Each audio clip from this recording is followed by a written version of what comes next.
কুরবানি হযরত আদম আলাইহিস সালাম থেকে এই কুরবানি এসেছে। আদম আলাইহিস সালামের দুই ছেলে হাবিল ও কাবিল তারা কুরবানি করেছেন। আল্লাহ তাআলা পবিত্র কুরআনুল কারীমের মধ্যে সেই ঘটনা বয়ান করেছেন। আল্লাহ তাআলা বলেন, ওয়াতুলু আলাইহিম নাবা আবনাই আদম বিল হক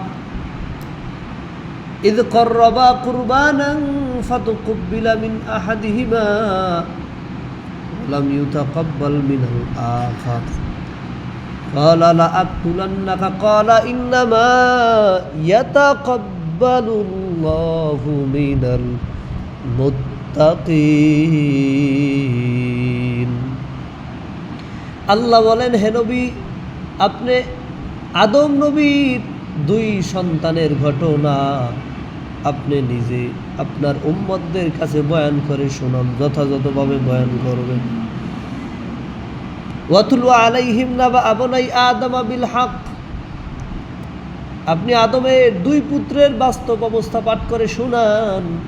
ইয ক্বাররাবা কুরবানান ফাতুকুব্বিলা মিন আহাদিহিমা ওয়া লাম ইউতাকাব্বাল মিনাল আখার, দুই সন্তান কুরবানি দিয়েছে, একজনের কুরবানি কবুল হলো, অপরজনের কুরবানি কবুল হয়নি।